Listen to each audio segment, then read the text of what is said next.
uh, okay.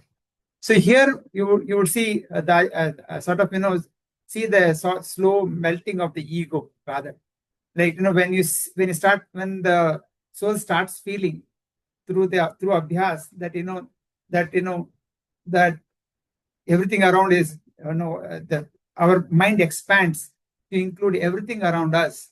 That's when you start feeling something next to us and starts feeling everything is around, which then when extrapolated can mean to sort of even start feeling the source, which will be the sort of an ultimate, not ultimate, rather the highest that what the mind can really do. So this is what I think how the ego can be slowly sublimated to that an extent. So in the next section, Daji talks about the ego and its true role. The interplay between your soul and the soul. The interplay between your soul and the source can be described as the space outside a room and the space inside a room. How would you describe that space if the walls were removed and inside and outside no longer existed? Those walls are our identity, our self-awareness, also called the ego. Just as the existence of the room separates outside and inside, the dominance of the ego separates you and the source. So as you can see a small picture over here, we have a small house here, and and there's so much of beauty around this house. And if a person hypothetically were to be in this room for a very long period of time, he would really not have he would just know his awareness would only be of that particular room.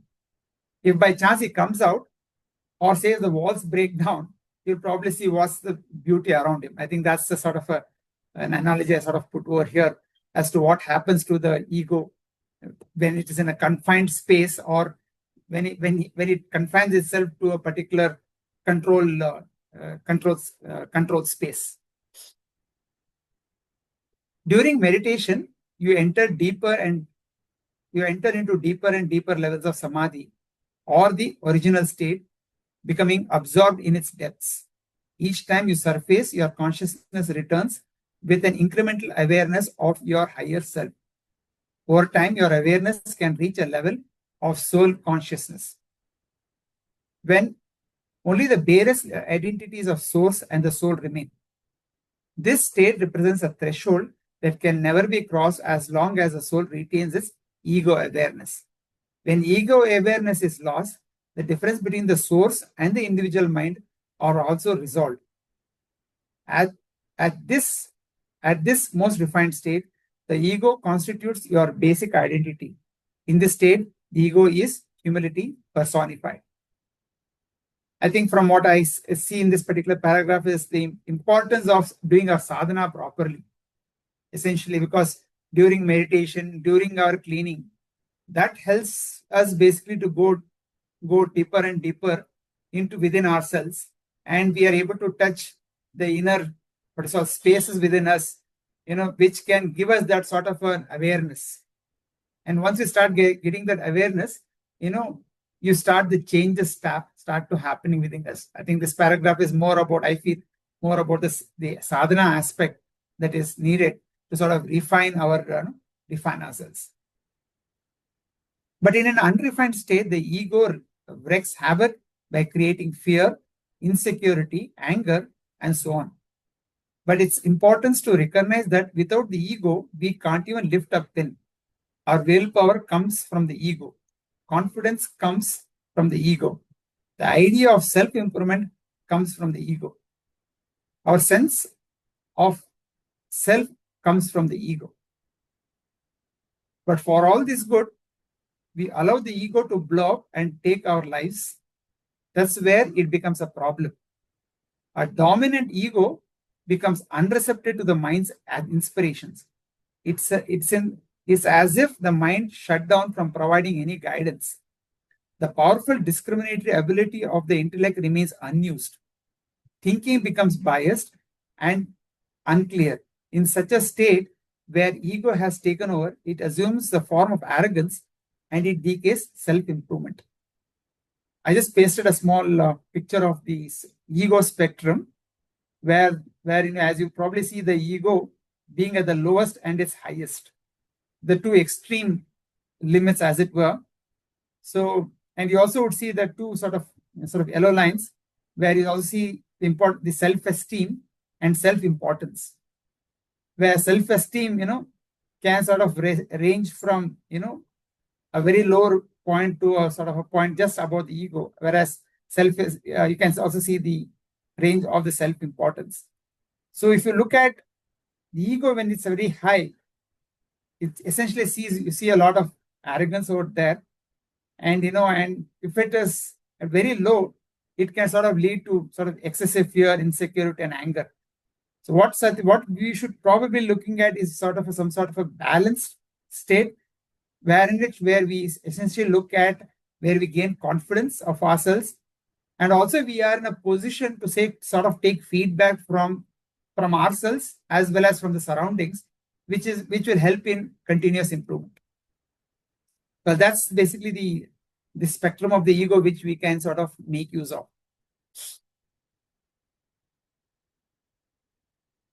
So continuing on the aspect of arrogance, here, Daji sort of continues over here. Arrogance puts us in a make-believe world where you believe yourself to be perfect, thereby not acknowledging any weakness. Arrogance prevents self-introspection and you remain deaf to the voice of conscience. How can you improve that? Think of an argument where all you wanted was to dominate the other person. In such interactions, the ego shuts down all our faculties. All the ego wants is dominance, no matter what the cost. The mind is no longer relevant, and the intellect is used for devious means. In such a state, your consciousness contracts, and the entire system feels heavy.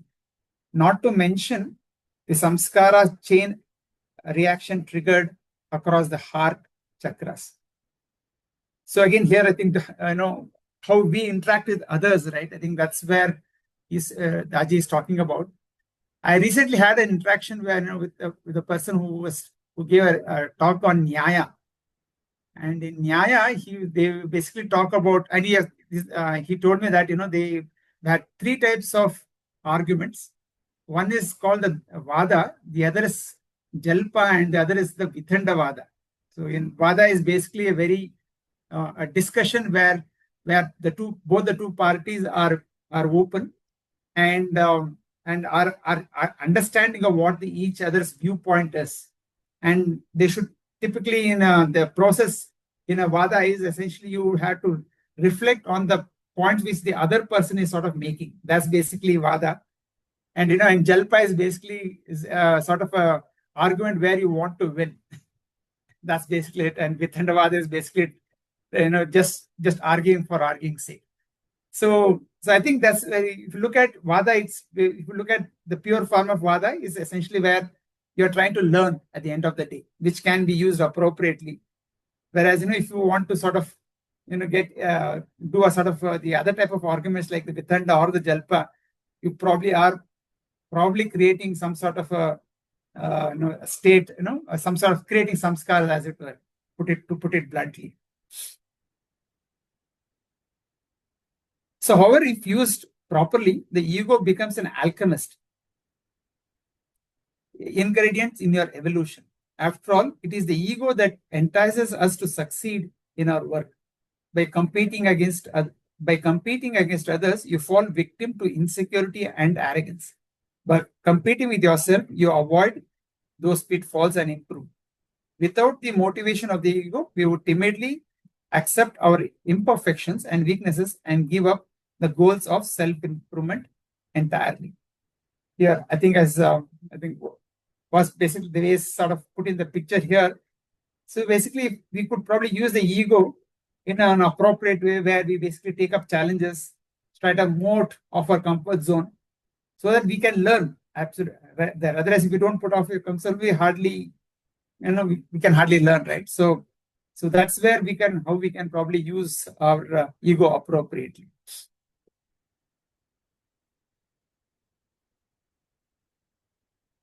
So going forward, I'm sorry. Pursuit of excellence initially because of ego and later because of love endows us with the clarity to take stock of where you are and benchmark yourself against your highest ideal. The ego falls into its right place where you experience something higher, and when you have discernment to recognize it as such, then the ego works to uplift you to get to the higher. Here, I would sort of suggest that you reflect back what we sort of learned in our heart region, where where as you see right, as you see here, where ego is backed with love, right? Where the ego is backed with love and also backed with courage, and and we sort of develop clarity as we are seen in the fifth chakra. That will sort of help us to sort of lead us to a higher goal, and and take us forward. And that's how we should probably use the ego to uplift ourselves to go up higher. So going further, when the ego no longer serves itself, it starts applying itself to the work at hand. So let us look at the ego as a spectrum. To brush your teeth, maybe your ego needs to be at 3%. To give a speech in front of 1,000 people, perhaps you need your ego to be at 80%. But if your ego stays at 80% after the speech, it's now a problem because your ego no longer matches your level of activity. We say that such a person has a bloated ego. Or if your ego stays at 3%, when you need to give a speech in front of 10,000 people, you will fail in your task. What is necessary is a flexible ego, an ego that can rise up to meet the task at hand and subside to the state of total humility where it is no longer needed. Working always in the self of a higher, in service of a higher self.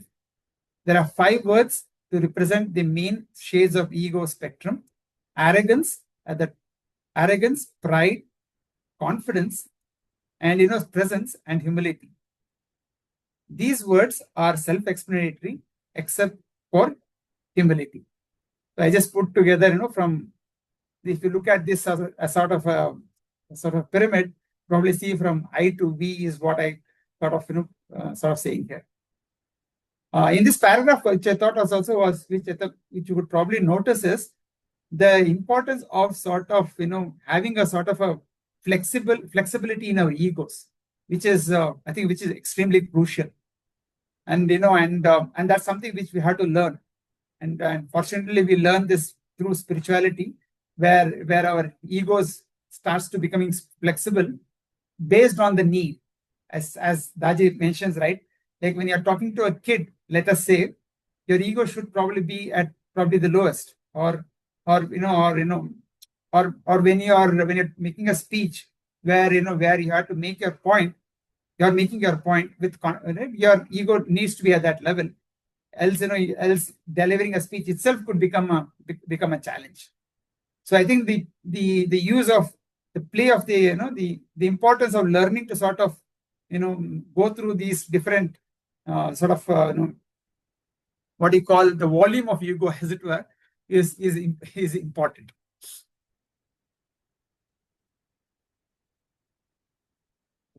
Okay. I think this could be the last section in this particular chapter on the spectrum of ego. Humility is the noblest form of ego's expression.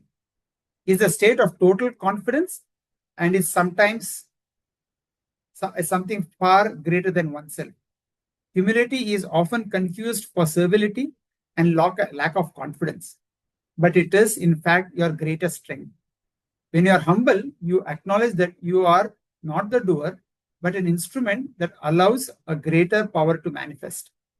A humble heart is like a fertile soil where aspiration effortlessly and without resistance. Our actions becomes evolutionary and we perform themselves perform them automatically, lacking any feeling of being a doer, forgetting ourselves, we march towards perfection.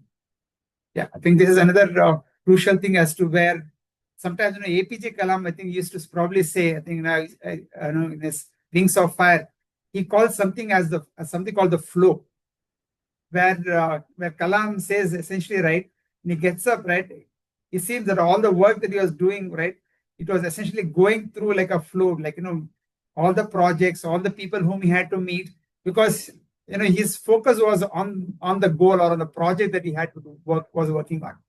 And that gave him that sort of confidence, and that, and put him into some sort of a flow, which gave him a lot of clarity at work, which to get things done. So just thought of sharing that, something that I sort of read and I went through Wings of Fire by Abdul Kalam. Yeah, I think this is where I think Abdul Kalam, I think, was one of those guys who was a person with great humilities. I had a couple of interactions with him, but sort of felt that he was one such person. Okay, going forward, to ensure that ego stays in a humble state, interiorize in the heart and melt away its love. When we open ourselves to love, it creates a beautiful world within our hearts, where we are filled with a sense of lightness and joy. We march confidently towards our goal of perfection. Know thyself becomes forget thyself. And in that process, the higher self is revealed. You arrive at the state of yoga, defined as skill in action. In this state, your action becomes natural, effortless, and free from deliberation. You derive the best results and achieve convergence.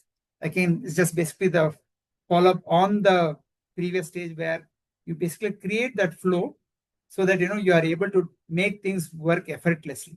Like, even meditation, that he also talks about meditating effortlessly, rather without putting any effort, so that, things start to emerge from within, and we are able to be aware and observe what things are happening to us and how we are sort of, and make sense out of it.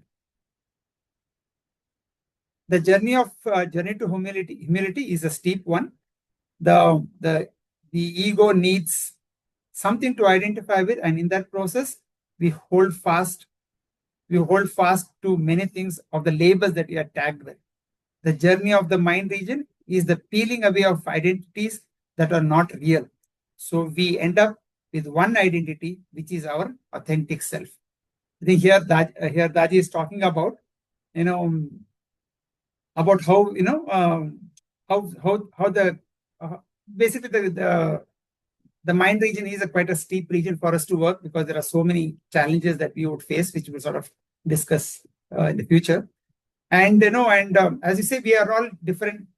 We all carry a lot of labels within ourselves. Like, for instance, if we are, say, a program director, or if you're a subject matter expert in a particular area, or you're a doctor, we all carry these different labels, which we are sort of, which we sort of hold fast to, which is good at times, but, if we have too much of attachment to them, can become very detrimental, and they themselves can sort of create sort of sheets of the personality things that we sort of put around ourselves. So what the journey to the mind region essentially is trying to drop off all that we are sort of that we have sort of made ourselves as a part of our personality. So there was one book. This was basically a last edition. As I was trying to see this slide at the end, I sort of remembered this book that Chariji wrote in the 1990s. It's called The Revealing of the Personality. I think if anybody, I'm not sure if this book is available now. It's a very good book. Is how he talks about basically the peeling of the different personalities that we have in our mind, and that's how the journey is. A lot of good reading material there. If anybody gets access to it, or maybe there could be some copies in the library, you probably can have a look at it. So that's basically the introduction to this to the heart region, which we shall go through it in detail, in the subsequent in this subsequent. What we can do is we can have maybe a couple of minutes, couple of questions before we sort of move to the chakra 6.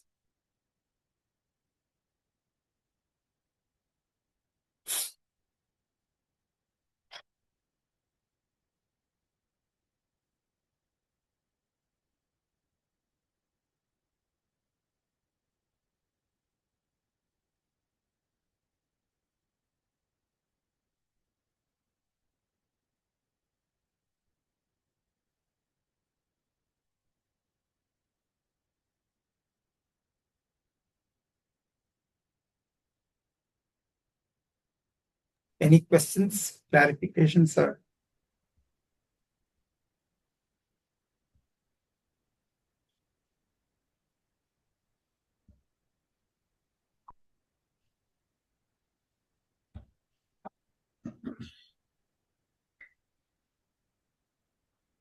So one hand go up and then came down.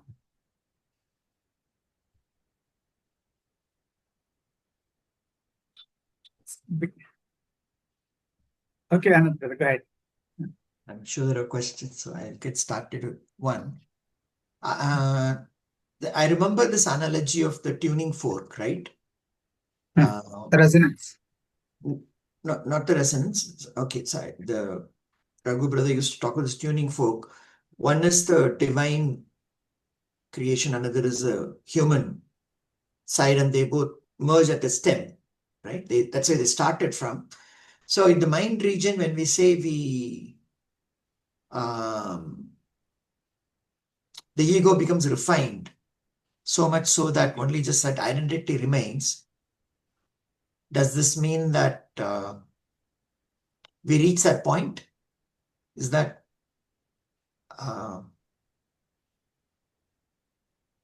if you say we reach that point, which the what stem? point? We reach that point, the stem, right? Oh, the stem. Okay. Yeah, I don't know. Actually, maybe that analogy. Okay. Maybe. I think I don't know. Yeah, how he used it, right? So I mean, we can park that. One, right? So. Yeah, I think that tuning fork analogy is quite a good one. I think I'll look at it from an engineering standpoint. I'm not a Raghu brother is more a doctor.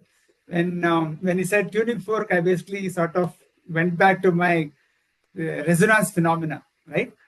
When when basically there's a vibration somewhere, you would also see the vibration happening elsewhere too, right? When when basically they're basically vibrating in the same frequency.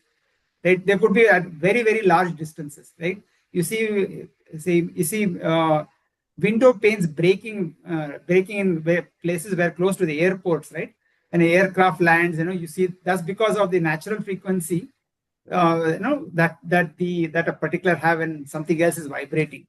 Yeah. I think something similar also does happen. I feel I would also probably agree. I would come from an engineering standpoint, where we start, where our what do you call?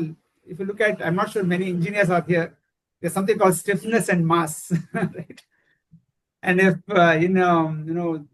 which basically is the root of K by M is basically what's the natural frequency of a material. And if that sort of becomes the same with that of the source, then I think we would be vibrating together at the same level. So I would take it from there. I don't know about what Raghu basically does that. It's talking about the line of divinity and line of humanity, right? Okay. And the two, we start. Yeah, and the two merge. Merge, yeah. So is that the mind region? I guess that was my question. I think the line of human, I'm not very clear on that, but I'll sort of park it that for. Okay. No problem. We can park that one. Yeah. Raghu sure. Yeah, we can. Yeah. Thanks. Yes, Brother Vishweshwara. Yeah. Brother, good evening. The last few minutes of your exposition was so sort of revealing, confusing, difficult to adjust, and also at the same time a very exciting fact or the news that they got. That is, this is a three-lettered word, ego, the extent to which it can be affecting us, not just in the physical world, but even in the spiritual world. Something which we can say as an enemy can be converted into a friend in the pursuit of our spiritual journey. I mean, this is something which is, which to me right now, producing a very enormous amount of influence in my mind, and it is something where probably we need to spend a lot more of time and a lot more of introspection, and probably with a lot more of guidance in order to use the ego to the best of our capability and to get the best result out of it. I mean, these are the few thoughts which just came off into my mind in the last few minutes. I thought I should share them with you all. Thank you, brother. Thank you, Brother Vishweshwar. I think absolutely well sort of put. And I think the mind region is really mind-boggling, maybe. Right? There's a lot of things to sort of understand over here. And, and it's an interesting thing, a very interesting phase that we are getting into. Like the heart region also more mundane, you would say. But here, here you are really getting into the real thick of things as we start going towards, try to understand ourselves. Thank you, Brother Vishweshwara. Yeah.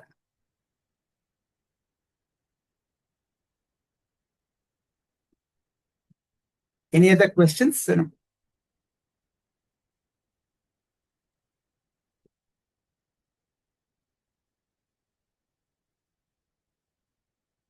Okay, if there are no questions, what we'll do is we'll proceed. We can get back with questions at the end of the session. We'll go to Knot 6, which is basically the first knot in the first knot of chakra in the mind region. We'll start off with the introduction from Daji. So this basically introduction of the knot 60 is essentially sort of Daji's experience here. So we'll just go through his. I think the first couple of pages that we'll go through that. Essentially his experience.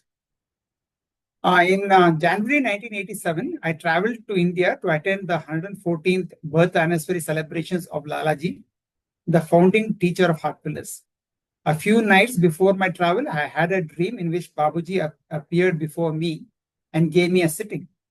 While asleep, I adjusted my awareness and turned into meditation. Within minutes, I slipped into deep meditation. And I woke up in the morning, I wrote down my experience in my journal. In the dream, there was gripping absorbency in the pinpointed ray of transmission directed at my heart. Some work was initiated, but remained unfinished. After reaching India, I had an audience with Chariji. After the small talk, in a somewhat gruff tone, he asked me why I hadn't come earlier to India. I was not sure how to answer this question.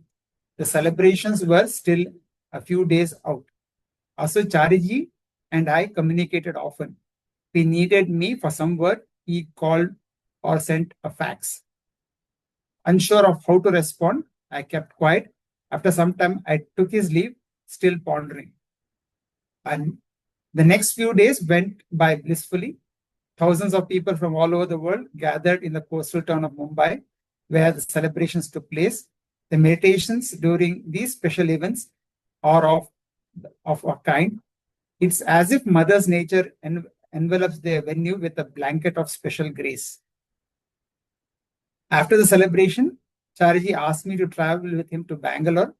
There, one evening, he was leading a group meditation. There were people around him. I was standing at a distance, maybe around 100 feet.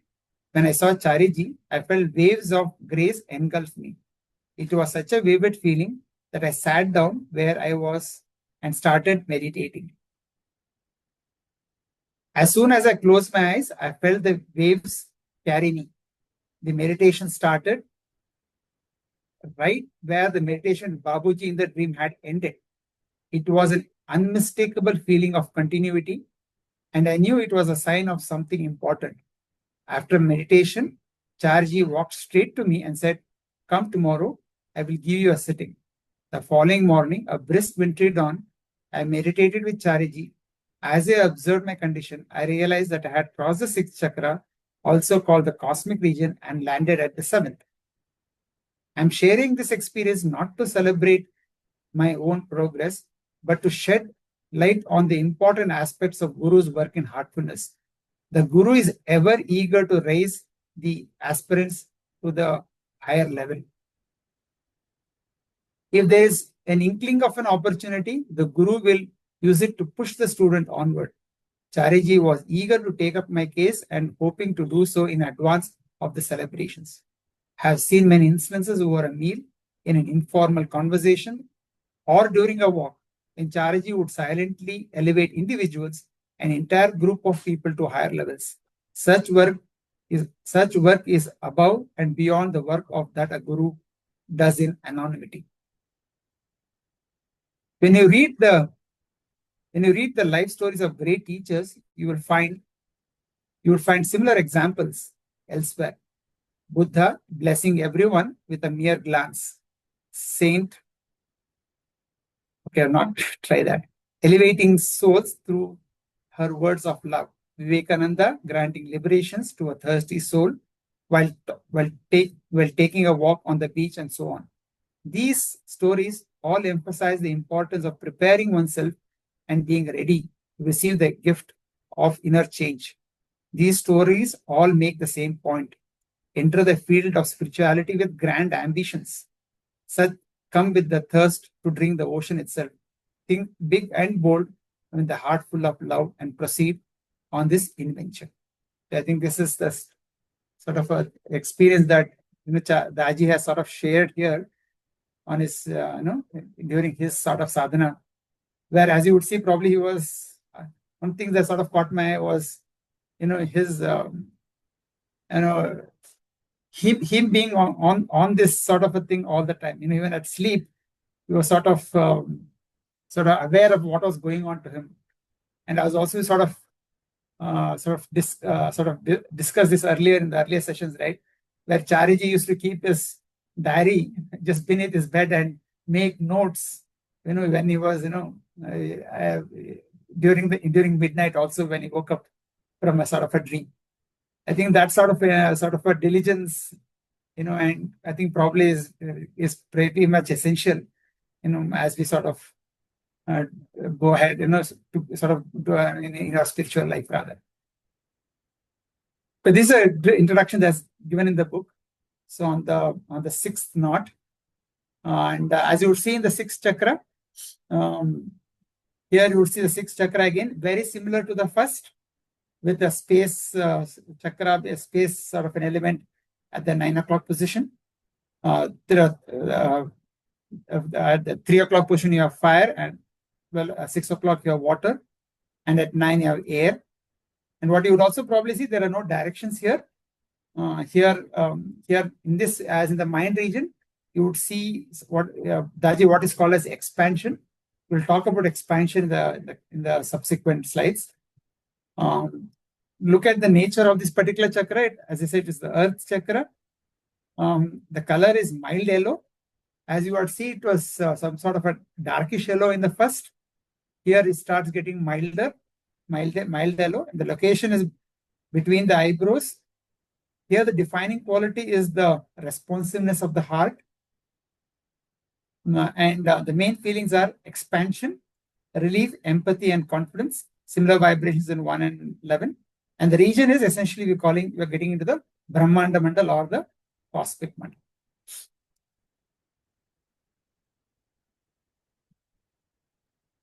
We'll see what Babuji has said in the knot 6.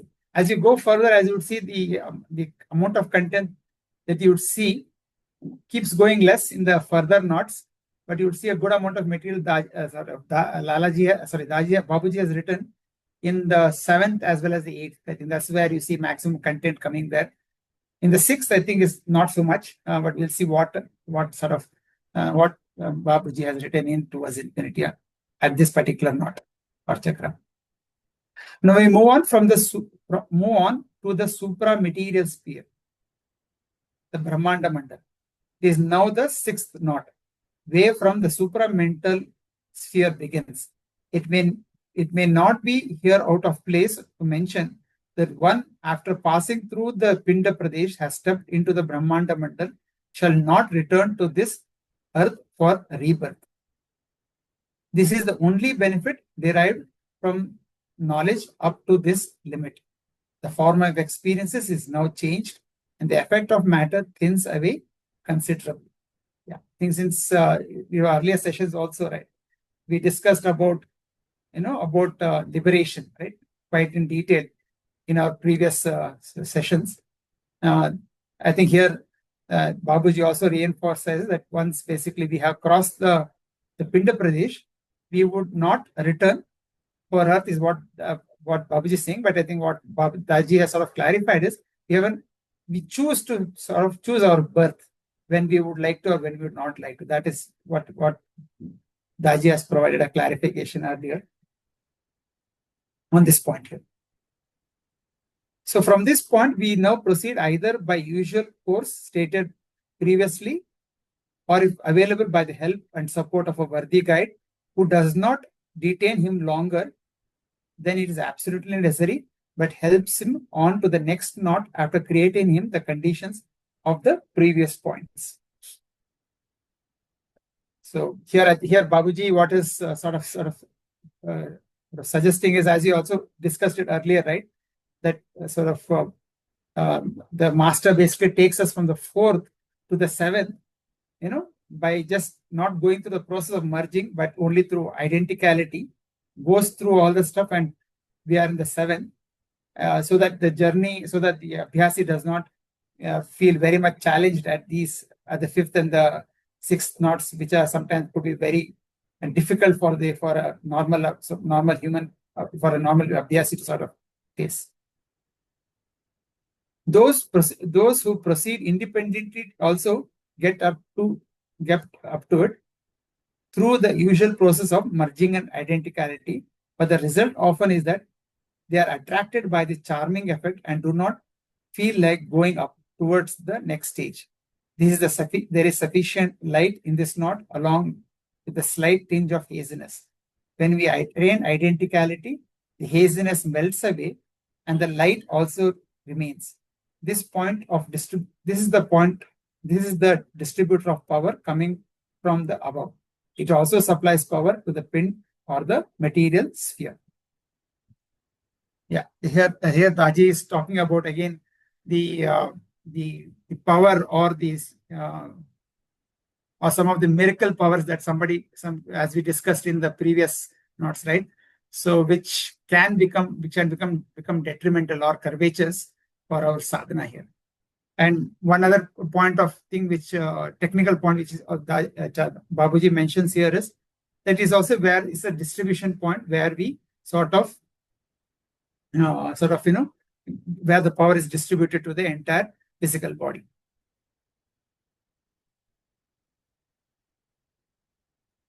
Okay, so as we discussed earlier, I think Daji expands here on from movement to expansion. Now, what's the difference here? Okay, here Daji talks about where the point is. In the human frame, you draw a line connecting the two eyebrows. The 6th chakra is aligned around that line. As with the 5th chakra, the 6th chakra blooms as a result of the work done on the higher chakras. We do not progress linearly through the four stages of merger here. The downward flow of the power is too intense to permit us to linger. It would be like trying to float leisurely in a rapid. Not only will you not succeed, but you are very likely to slip down with the current. Instead, the energy we have built, opening the 1st, 2nd, 3rd, and the 4th chakra, and the support of the Guru, catapults us straight to the periphery of the 7th chakra. I think this catapulting to the 7th chakra is what we already sort of discussed. And the other thing, a point to sort of note here is, whatever we have learned, right, or we are continuing to learn, right, mastering the sort of the first, the lower chakras, the 1st, 2nd, 3rd, and 4th, will sort of help us to sort of move towards, gain more sort of control to sort of look at, to sort of master the later chakras also. What this means is that we experience the conditions at the 6th knot from a higher vantage point. We feel the weather of this unique position while avoiding the inclement weather that might otherwise create discomfort in our consciousness. Once we cross the heart region, the distinct feeling one has is the expansion of consciousness. The journey in the heart region is characterized by the movement from one chakra to the other, Once we cross the heart region, movement changes to expansion, whereas movement is linear and two-dimensional. The nature of expansion is infinitely multidimensional. It is a difference between owning a boutique chain of stores and opening a factory to manufacture the products to sell, and a logistics company to operate the warehouses. All of a sudden, you're operating on a different order of magnitude. So here, I think in his own way, Raji is trying to expand explain what expansion is. I think this thing would probably need to sort of, from our own personal understanding, start observing ourselves as work starts to happen in the 6th and 7th chakras. You would sort of experience these sort of conditions.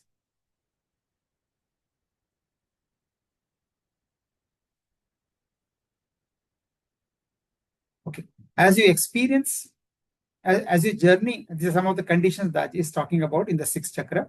As you journey in the mind region, the grip of the ego loosens. As a result, the reactiveness in one's nature subsides and the responsiveness of the heart increases. A human nature leads us to the portals of an angelic realm, and your soul begins to amplify in potency in a variety of ways. So here, I think the point to be noted is that we start becoming more responsive. I think we also said the characteristic point of the 6th point was basically responsiveness. So I'm sorry, I think I had something here which I thought of coming. So here I just put together a small, I think you're able to see this one. What is responding and reacting? Just put a chart which I took it from the web, I think, which it seemed to sort of portray what Daji is trying to say. Responding is essentially trying to evaluate a situation as against sort of an immediate expression. While responding, you're always under self-control, you're under self-regulation. You take a long-term outlook.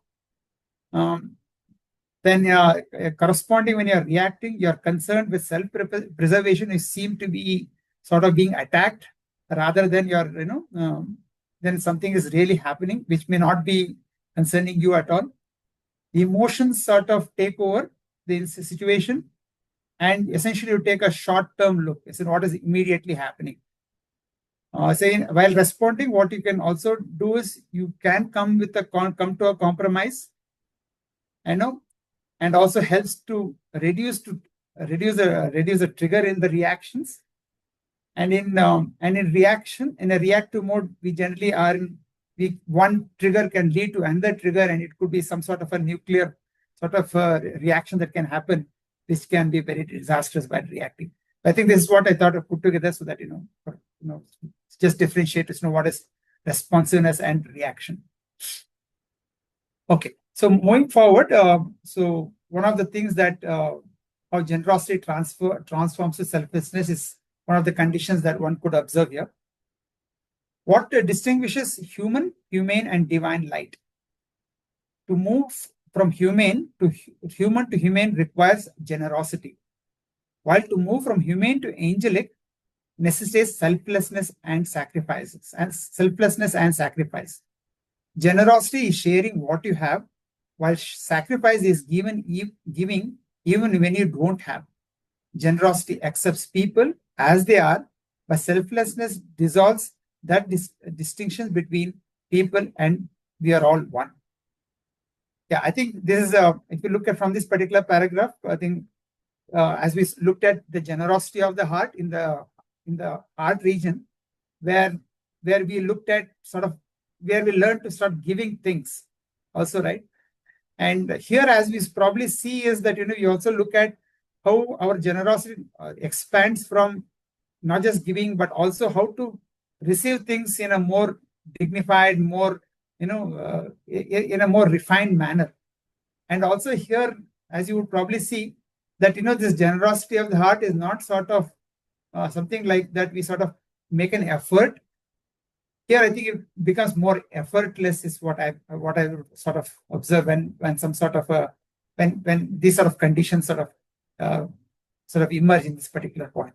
where you become more, as Daji sort of says, or generally becomes more angelic in nature. Subsequently, in the next paragraph, Daji sort of expands it further. People with angelic qualities sacrifice without hesitation. That's why people say, I prayed and an angel helped me. While we take inspiration from the benevolent actions of Michael, Gabriel, Raphael, and other angels, I'm not talking about them. Angels don't know you and need nothing from you, yet they help you because that's what they do. So this is basically how the angelic qualities are different from the generosity of the heart that we were discussing in the heart region. Crossing the heart region can bring about heightened sense of empathy and compassion, cultivating angelic qualities within you. If you notice a pregnant woman while walking down the street, your heart automatically sends a prayer of well-being for the mother, child, and the family. Seeing a homeless person on the street, you feel the cold and pain. You share the soup you bought for lunch. During meditation, when someone comes to mind, your heart sends thoughts of love their way. None of this behavior is premeditated. Your heart is in a state of flow where you do what it says and want. Progress in the higher realm depends on selflessness you cultivate in your heart and the sacrifice that flows in your actions. So here, I think Taji is talking about the flow in your heart that happens. That all your actions don't need any thinking to be done before action needs to be put in place. So all these things happen very naturally to us, and we are not even thinking about it, and we do move on as this sort of a condition sort of dawns within us, and we are able to sort of make this condition our own, or we say merge in this particular condition. So the next condition is on relief and renunciation. One of the most pronounced feelings you feel upon crossing the heart region is a sense of relief. For perhaps the first time in your life, the pinpricks of likes and dislikes are dwindled to almost nothing, and the emotional turmoil that used to bother you has settled. Your devotion has matured to a level where you sail through the storms with poise because you are assured of higher power guiding the helm. The words God, divine, source, which have been intellectual concepts until this point, now become feelings in your heart. Such a new flavor of consciousness brings real relief. Spiritual restlessness is present, but it's subtler and more potent. I think this is essentially the stage where spirituality, I think, is really coming up to life. As we saw also in the fifth point, right, where Daji was speaking that as you start experiencing things practically. So as you start experiencing things practically, now this gets more enhanced as you start getting into the next region, and as you practically see that you are receiving help, right, from the master or from the source or from wherever it is, you become more confident about what's happening to you and where you are getting help, and your sort of your anchoring moves to a higher level, moves towards the source or moves towards the master, and you sort of gain confidence in whatever is really happening, and that gives you great relief and more confidence. The other change one can notice is the refinement in one's renunciation. As you may recall from all the way back at the first chakra, renunciation is the feeling of loving detachment where you are involved, but not ensnared. It starts developing the heart region. And becomes more refined as you travel in the mind region. At this stage, the opposites of the 5 C's and D's no longer sway you, and you are freed from the ulterior motives and personal prejudices. And as you see, right, I think as acceptance at the first point keeps on improving, right, keeps on refining as we go further in the further point. So as love, for instance, in the third point gets refined, though it sort of peaks in the third point, but it starts off in the first point and then it keeps on refining in the further as we go further too. So the next thing is the sacred sounds of Ajapa is what was what Aji is also talking about here. When the first chakra becomes active, it emits vibrations corresponding to the sacred word Om. Om is often associated with Hinduism, but it is more than a Hindu symbol. It's a primordial vibration of space that has been heard by saints and mystics. The arousal of Om in the heart becomes natural and shouldn't be forced through mental techniques. As the journey progresses beyond the sixth chakra, the vibration of Om spreads throughout the body, and it's called Anahat Ajapa, meaning natural vibrations of the heart.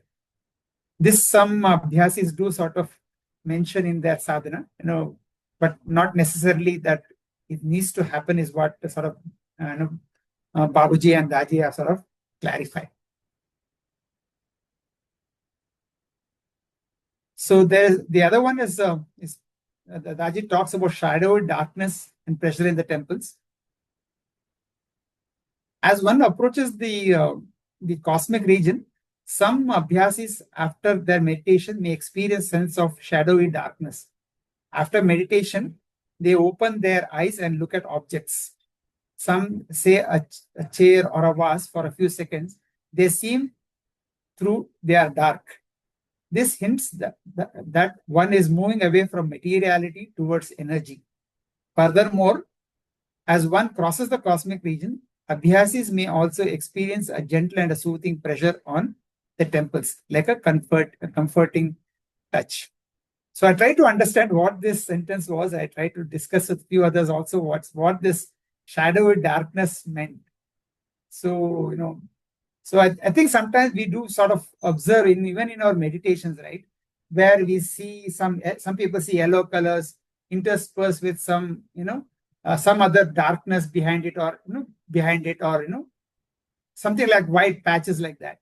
So I thought that was maybe one thing what sort of Daji's or Babuji's also Babuji also sort of mentioned something like this. Well, my understanding, what I see is essentially these darknesses are basically caused because of the samskaras, right? And I try to sort of understand this further. The walk that I went yesterday, I took a picture of this in the park in the night, where where you probably see there's darkness, which is sort of created by the trees that are there. Right, where it creates a sort of a darkness at this, though there is light available, but there is darkness on the way. So this is something which I thought I shared with you. Maybe this is for your further understanding. Maybe I'm not sure if I'm exactly right, but this is what I thought was the understanding of what this shadowy darkness was. And finally, Daji sort of gives a cause of caution here. Yeah, what he says is, don't try to create any of these conditions mentally. They are nothing to prove to anyone. If you experience any of these conditions on their own, make an entry in your journal and move on. If you do not, that is okay too. Measuring spiritual progress is not a cut and dried as you take your blood pressure and compare it with the last week's number. It's more nuanced and multi-phased. As you become more and more sensitive, you are better able to observe the changes in your inner conditions, attitudes, and reactions. One more aspect to appreciate when it comes to inner progress is that more you grow, the humbler you become. Humility, an essential characteristic of a spiritually growing person, helps you to compare yourself to a higher ideal and strive to continue growing. Our journey is towards infinity, and the progress we attain is making us akin to infinity. I think here what Daji is saying is, each one is different. Each one is sort of specially talented in each way. So let us focus on what talents that we have and sort of be very observant as what's happening.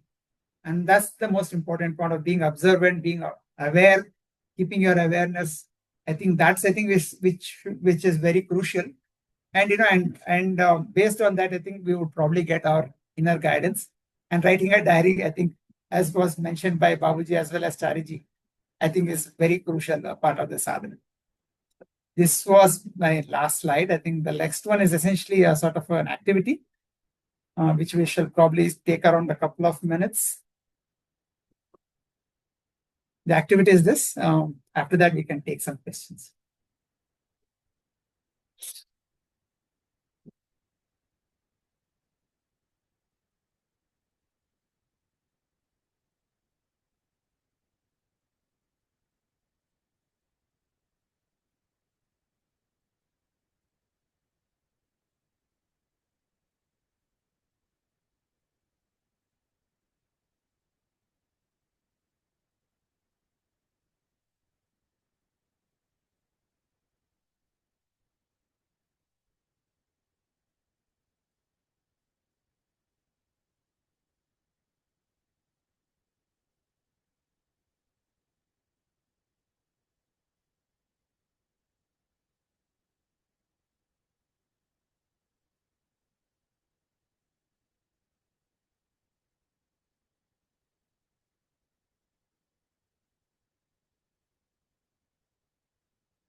Okay, we can take some questions now.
Yes, brother. Ajitesh, you want to Yeah. go on video? Okay, just a second then. No problem.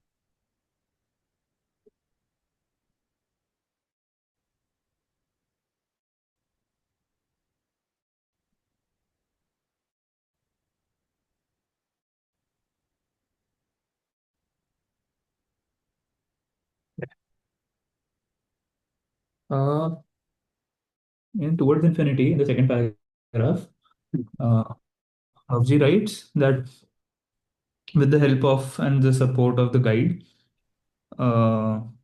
when the aspirant is not detained in the particular point longer than necessary, but he's helped him to the next knot after creating in him the conditions of the previous points.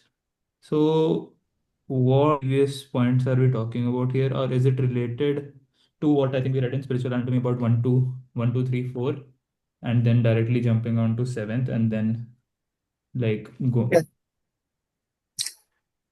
So I think this is, I think when Daji also clarified that, right? I think where he says that, you had to sort of the conditions in the first 4 points helps us to catapult to the 7th point.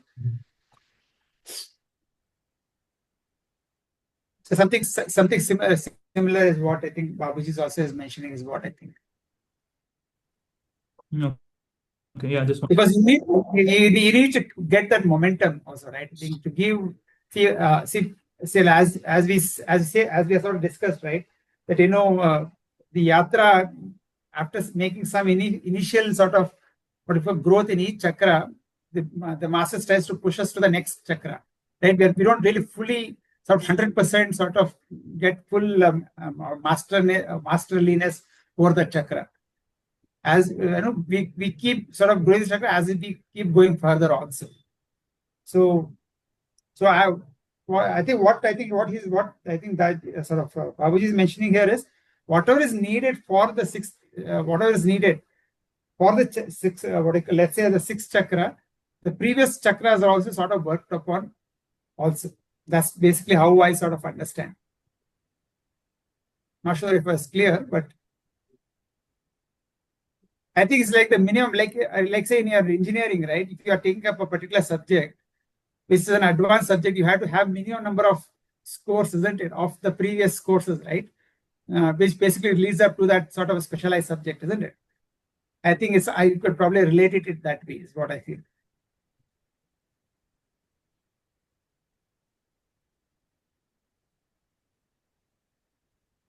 What is the question, Ajitesh? What is the doubt? In Towards Infinity, 6 knot second paragraph, the last line, he says that worthy guide who does not detain one longer than is absolutely necessary, but helps him on to the next knot after creating in him the conditions of the previous points. So The previous points are the first 4 points. Okay. See, the thing is, as we move from one point to another point, at every point there are 4 stages. You have read about that. The Salupyata, Samipyata, Sarupyata, and Sayujyata. Those 4 are there. Yeah.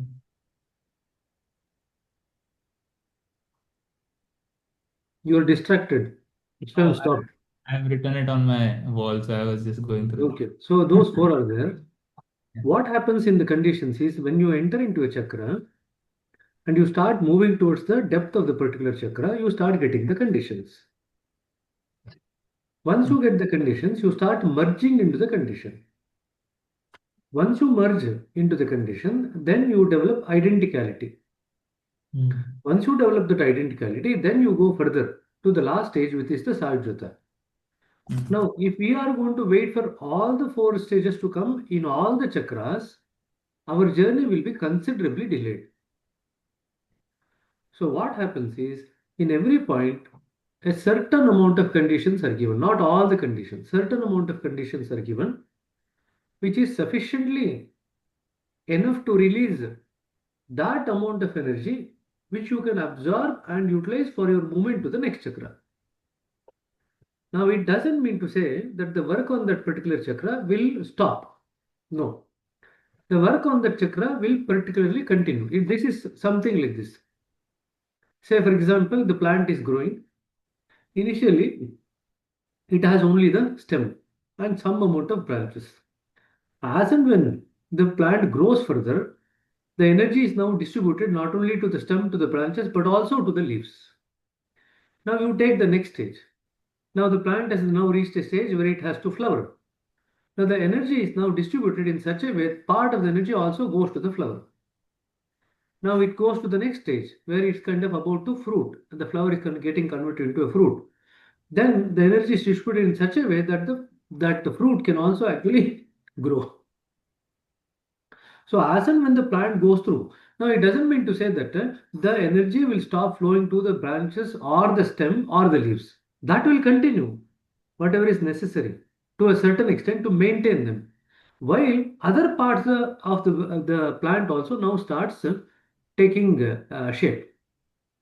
Very similarly, you get some amount of energy in each chakra. You absorb that amount of energy because every time a chakra is worked on, a particular condition is released. Always remember some amount of energy is also released into the consciousness. In the first 4 points, Master gives you the opportunity to absorb that energy, and with some degree of self-effort, he would expect you to move to the second point. There is a good letter about this by Babuji to Kasturi Behan. If I get a chance sometime, I'll just read that letter. It is the master's expectation or endeavor that every Abhyasi moves from the first chakra to the sixth chakra to a certain extent by self-effort. They would wait for you to put in the self-effort. Now, Babaji also explains why is that. He says, if you actually move by self-effort, by creating the necessary conditions with practice, that condition are the kind of mastery that you gain over the chakra will be long-lasting. It will be sustained.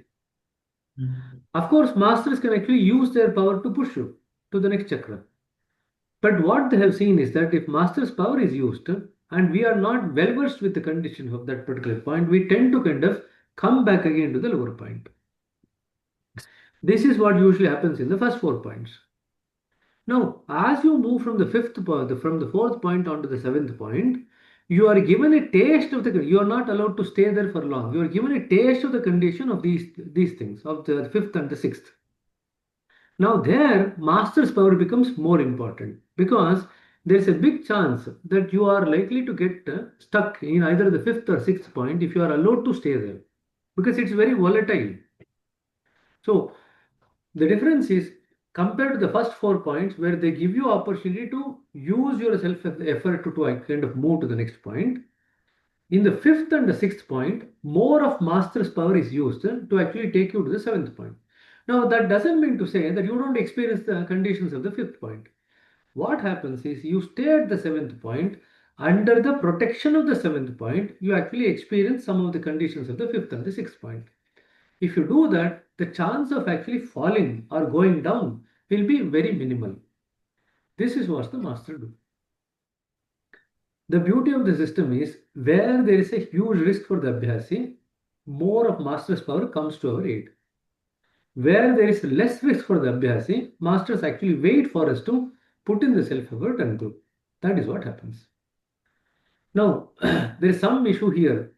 Some of the older preceptors, I'm talking about from Babaji's time, they have explained that during the time Babuji, what used to happen was they used to pass through the 5th chakra like they passed through the 4th chakra. But Daji writes in Spiritual Anatomy that it's almost like a bypass. You are not passing through the center of the city or the center of the town. You are taking a bypass. Now, if you take the bypass, it doesn't mean to say that you don't get a taste of the condition of that place that you are passing through. You will get a taste of it. But you might not necessarily visit the town or the city, but you get a taste of it. That is further enhanced. It's almost like you go to the 7th point and from there you actually come down to the 5th point, get a taste of it and then go back to the 7th point. Something like that. Where there is less risk to the Abhyasi. Okay. But this is a very, what we have seen in the sittings also. The movement between the third and the fourth point and the fourth and the fifth point is really challenging. People go up, come down, go up, come down again. Same thing happens, especially between third and fourth and fifth. That's where the master's power becomes necessary. At least between third and fourth, there is a fair chance that we can actually move by self-effort, provided we are very aware of the emotions that we pass through, especially love and anger. But fourth and fifth, until we develop courage and confidence with clarity, without these three qualities, it's very difficult for you to cross over to the Brahmanda Mandal. These three are absolutely necessary qualities, and people take time to develop this. It's almost like, see, you are now about to live the comfort of the ring of materiality. The entire Pinda Pradesh, you can call it as a ring of materiality. Now, you have to live this ring of materiality that you are born with and you are actually living with, and go into the Brahmanda Mandal where you enter into the ring of consciousness. Unless you have that courage, comfort, and clarity, it's very difficult to sustain going there. You might go there by master's power, you might come down again. So that's where alignment with the master actually becomes important. In the fourth point, that is what you develop. In the fourth point, your devotion towards the master increases. Since the devotion to the master increases, the fourth point, that then becomes an impulse or energy that can actually push you through the fifth and the sixth point and help you to land in the seventh point. Although that doesn't mean to say that you pass from the fourth to seventh without experiencing anything of the fourth and fifth. No. As you pass through the bypass also, you experience certain conditions of the fifth and the sixth before you enter into the seventh part. Hope it is clear though. And there again, entire journey in the Pinda Pradesh is pushed by the master. From the seventh point onwards, it is the pull of the next point that actually makes our journey. There is no push now. It is pull. How do you create that pull? You actually work on the next point and create that taste or condition in the seventh, the next point, that you feel that you are being pulled by the next point. That's how the work occurs. So there is a marked difference between the journey in the heart region versus the main region. Okay, it's almost like a push-pull train. You know that there is a push-pull train, no? We used to have this push-pull train. I don't know whether you people are used to it now, but we used to have it at one point of time. It was started with a lot of fancy. I'm talking about almost 25-30 years back. So there was a push-pull train which was going from Bangalore to Mysore. So very similar. I'll stop here. The other thing that brother was interestingly showing was the shadowy darkness. I want you to experiment this. He showed that slide. What I want you to experiment is go into a room of darkness. Feel the darkness where there's no light, absolute darkness, just darkness. Just get a feel of it. Now go and stand in the shadow where there is light, but stand in the shadow. Get a feel of that. What you will recognize is that the feel of this darkness without the light and the feel of the darkness where it is under the light, the feel will be different. And that is what he is talking about, shadowy darkness. It is darkness, it's not pitch darkness. There is a shadow. Now, if there is a shadow, means there is some light somewhere. That is the taste that he is giving. Babaji was very accurate in some of the descriptions that he gives. Normally, how many times we have scratched our head? Arey, this is also darkness, that is also darkness. Why scratch our head? That's what we would normally do. But he was very accurate in the way that he would describe each of these feelings. So Lalaji praises him for his sensitivity so much that he says that he has never seen anybody as sensitive as Babaji, who could describe each of these conditions so vividly with an example. So if you want to really get a taste of it, do this experiment. Go into pitch darkness, get a taste of it. Then go below a shadow, stand in the shadow and get a taste of that darkness in the shadow. And when Pabli talks about darkness, he says shadowy darkness, not darkness, darkness. It is shadowy darkness that he is talking about. In other words, there is some degree of light. Now, my question to you is, what is this light? If there is a shadowy darkness, there should be some light there. What is the light then? Can anybody answer?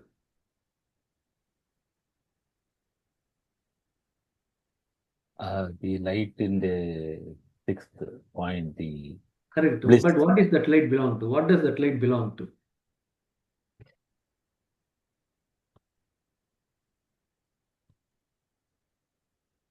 Soul or Atmans? You are telling it from the point of view of the glow of the Atman is coming into view. You remember that? We discussed it last time? No, that's not it. What is that light? From Chittalek? No, not from Chittalek. Is it the ego, brother? No, Ego? no, not the ego. I had mentioned about it few weeks back, few days back about it. Light without luminosity? That is the divine light.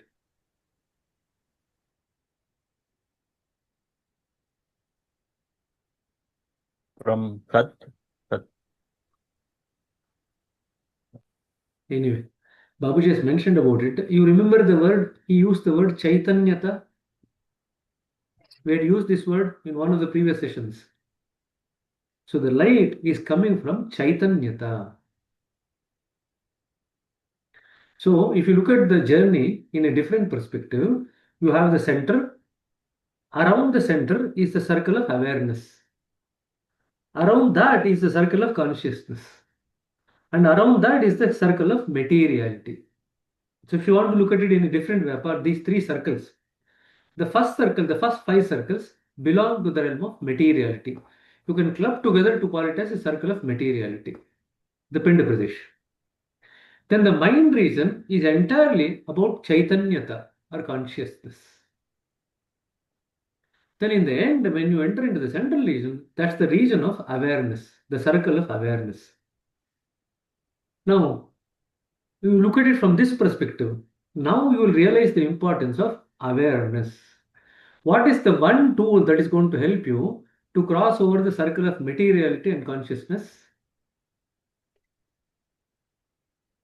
It is awareness. The more you develop awareness, the faster you will actually cross the ring of materiality and consciousness. Now, the materiality and the consciousness, there is a vast difference between the two. So the journey goes on. With awareness, you learn to use materials in such a way that you go beyond materiality. That's the importance of awareness. With awareness, you learn to use materials in such a way that you go beyond materiality. Then with awareness, you learn to work with consciousness in such a way that you go beyond consciousness. Now this formula works at those two levels. Now it fails at the third level.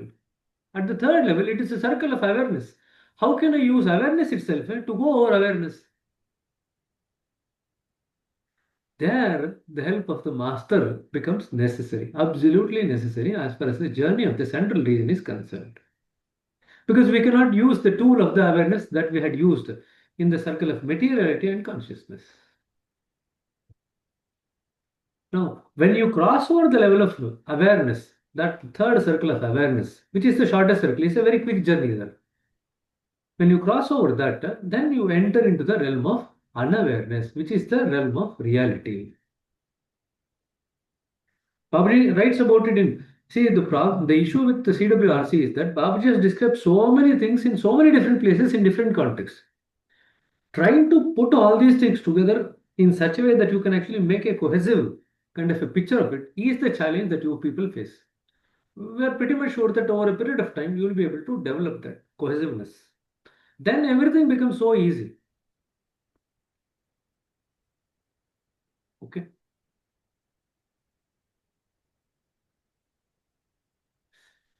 There's one other sentence. Obviously, we will not come to 8th pointer. Hopefully, brother will definitely present that in the 8th pointer. Then we will discuss about that particular issue. Okay, but it's an interesting thing. All these things that you people are learning, a lot more things you are able to learn now because of many things which are being shared at your level. Because otherwise, none of these things we used to discuss at the Abhyasi level, nothing. So it's an interesting time side. Let's see what will be the outcome of this. We'll be more interested in the outcome. Okay, Kishore, go ahead. Yeah, just before that, so the awareness is the tool to, meaning awareness is enabling the light of consciousness. What you were saying just. Awareness helps you to travel to the realm of the consciousness and the realm of the materiality. Most important tool that you have got at your disposal. Okay. And the light is of consciousness, right? You are Light is saying. of consciousness, correct. Okay.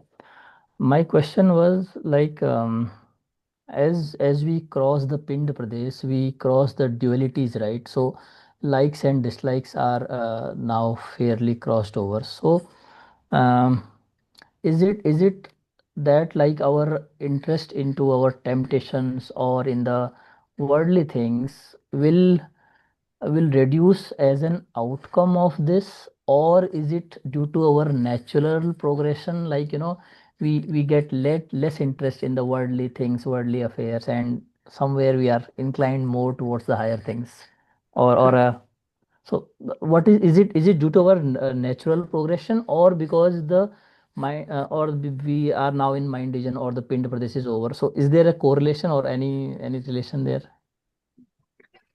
The moment you cross the Pind Pradesh, the hold of the Maya on you comes down.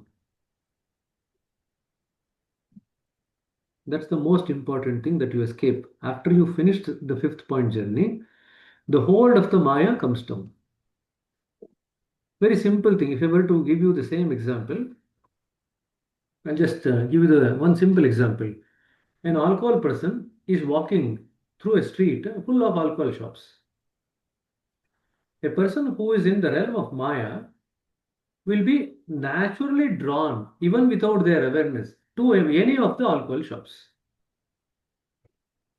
Now, they need not even become aware that they're actually liking alcohol. It just happens naturally that even without their awareness, they just go to the alcohol shop and end up drinking. This is the condition of a person in Maya. Now, I just give an example of alcohol. Just relate that to all the likes and dislikes. Any like, you are automatically drawn towards it. Whether you have awareness or not, it doesn't matter. You are automatically drawn. Any dislike, you are so strongly repulsed that whether you are aware of it or not, you just kind of are pushed away. That is the kind of hold of the likes and the dislikes. Now, when you cross the Pind Pradesh and come to 6th point, now it doesn't mean to say that all the likes and dislikes disappear. No. It is just that your likes and dislikes do not have as much hold on you as before. So when you come to the 6th point, maybe you will still feel the difference is, unlike in the Pind Pradesh, where you acted in such a way that you are totally unaware and you are getting into difficulties, here you are now have developed some degree of awareness because the hold has come down. When the awareness comes in, you are now knowing, this is what is happening to you. Not only this is what is happening, at the 5th point, you got a bit of a clarity. So you have a choice or freedom to decide how do you want to handle this like or dislike. Okay, so these are the two things that happens. The hold of the likes and dislikes have come down, and the choice is there. The freedom is there to make a choice because of the clarity that you have developed. You will continue to have the likes and dislikes. That's why whatever conditions are there in the first 5 points, the next 5 points, the same conditions repeats. but in a refined way, in a less intense way, without the effect of the Maya. That is what you read today. That brother mentioned one slide that the materiality of the things goes down. Padartha bhava goes down. The materiality. See, normally when we are in the Pinda Pradesh, when we see things and people, we feel solidity of the things. That is the material aspect. Now, when we see the same people, same objects, we no longer feel the solidity of the things. You feel that you are able to relate to something deeper in that particular object or the person, not the solidity of the things. And that is a very important clue. Because you don't relate to the solidity of the things, samskara formation substantially comes down. Because you are not succumbing to the hold of the likes and dislikes, the samskara formation also comes down. Because you now have more better awareness with clarity, the formation of samskaras also comes down because of that. And in the sixth point, again, the sensitivity is of a different nature. That also helps you to decrease the samskara formation. The other point is selflessness is predominant. The seed of the selflessness is sown in the third point. But now at the sixth point, it starts manifesting more. You go out of your way to help somebody. And it's quite possible that sometimes you might get into trouble for that. But that becomes your natural tendency of the heart to do. And when that happens, where is the ego there? When you are actually trying to help somebody going out of your way, the ego is actually refined to a certain extent. That's why, although we don't speak, we talk about 11 circles of ego in the mind region. But actually, in the same book, in a different place, Babuji has written the gross ego, which is there in the Maya region, is now crossed over. Now we start working on the subtle circles of the ego in the mind region. So there are multiple reasons why the samskara formation comes down. However, don't be under the impression that the materiality will disappear fully. No. In the sixth point, there is still some degree of shadow of materiality. So although a person might be at the sixth point, they might still retain some amount of desires, very intense desires, some amount of strong likes and dislikes. And although they are qualified to have liberation because they are now at the sixth point, because of these few things which are there still in the first point active, it can pull them down to back one more life. So in a way, although we become eligible for liberation by coming to sixth point, until we work on this particular aspect, we might come down again, get one more life. Okay, so the chances of liberation being certain increases when you go to the seventh point. Because the shadow of the Maya or materiality is not there in the seventh point. It's gone. Then you are guaranteed that you are not going to come back to this life. Now, it doesn't mean to say you are not born in other worlds with a different set of body and all. You might be. But you are not going to come back to this material world with a material body. That's all. One more follow-up I have, like anything with respect to courage, like because this is of mind region and humility is the predominant thing here. Brother was saying, right? We are shedding off the extra covering, so humility predominates and courage at the fourth point. At the water point. From there onwards, we are developing immense courage. Now, what happens to that here? Because sometimes we feel very enthusiastic in every work and even going beyond our comfort lines, and then sometimes we are not that much kind of on that level. We come down again. So, what sort of things on the courage happens? Don't confuse between courage and humility. Humility is a different character. The seed of humility starts at the fourth point and it manifests fully. We become humility personified at the 12th point. In other words, as we cross all the 11 circles of ego, we become humility personified at the 12th point. This is the journey. So when brother mentioned about humility, what he was talking about is in the context of, is there one character that can actually help us through a particular region? One character, central character.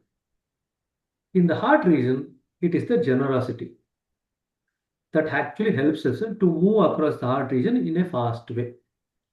In the mind region, it is humility. Doesn't mean to say at the start of the mind region, you are peaking in humility. No. At the start of the mind region, you are now getting a taste of the humility without the influence of the Maya.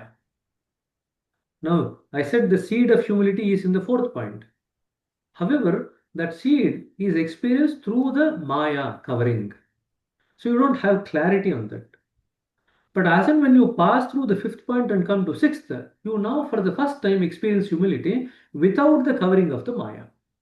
So it is substantially different the way that the humility is experienced.